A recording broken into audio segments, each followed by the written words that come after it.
The world remembers the sound of shattering glass, the roar of 20,000 fans, and the terrifying weight of a giant who owned the light.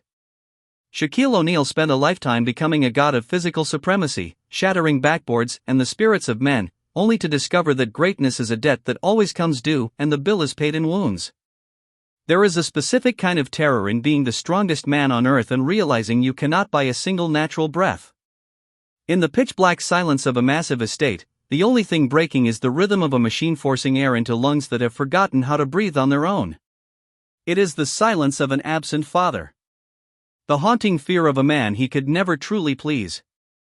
A lifetime spent chasing a nod of approval that never came. Now the stadium lights are gone. The teammates are gone. There is only the machine, and the memories of a brotherhood that slipped through his massive fingers, along with the crushing realization that you can be the most dominant force on earth and still be powerless against the dark. Before we begin, honor Shaquille O'Neal with a tribute to a legend who was finally learning how to face his own humanity. How does a child, abandoned in the struggling wards of a Newark hospital, grow into the most physically dominant figure of the modern era, only to spend his entire life seeking the approval of a man who terrified him? The year was 1972. The broken streets of Newark, New Jersey offered no promises, only a cold introduction to a world defined by absence. Lucille O'Neal was just 18 when she brought her son into a reality where survival was the only currency. His biological father didn't just walk away, he left a permanent void that no amount of fame could ever fill. Yet from the beginning, there was something different about Shaquille. His name meant little one, but that would soon become a cruel irony. He grew at a pace that defied logic. By the time he was a toddler, his size drew stares and disbelief. His mother had to carry his birth certificate just to prove he was a child. In a city where vulnerability was hunted, his size made him a target before he even understood the rules. Everything changed when Army Sergeant Philip Harrison entered his life. He didn't just bring stability, he brought discipline, fear, and structure. He built a fortress around Shaq using military precision. There was no room for rebellion, only survival. That life uprooted him and moved him to Germany, where he became a giant in a foreign land. By 13, he was already 6 feet 8 inches, too big to blend in, too different to belong. Then came basketball. It wasn't a game, it was an escape. The court became the only place where his size wasn't a burden. His stepfather pushed him relentlessly, demanding perfection. Shaq worked tirelessly, silently craving one thing: approval. In 1992, everything exploded. The Orlando Magic didn't draft a player, they unleashed a force. At 7 feet 1 inch and over 300 pounds, Shaq didn't enter the NBA, he invaded it. He shattered backboards, collapsed structures, and forced the league to literally redesign itself just to contain him. But dominance wasn't enough. Despite fame, money, and global recognition, one thing was missing: a championship. That hunger led him to Los Angeles in 1996, where he collided with a young prodigy named Kobe Bryant. Together, they built a dynasty, winning 3 consecutive championships from 2000 to 2002.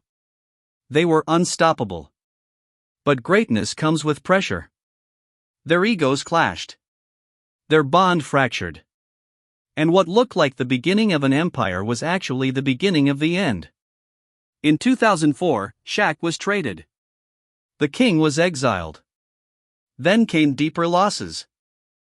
In 2013, he lost his stepfather, the man who built him. Shortly after, his biological father died, leaving Shaq with unresolved pain and unanswered questions. And just when he finally repaired his relationship with Kobe, 2020 happened. Kobe Bryant died in a helicopter crash. Shaq stood at the memorial, not as a giant, but as a broken man. He wasn't mourning a teammate, he was mourning a brother. Off the court, his personal life wasn't any easier. His marriage ended.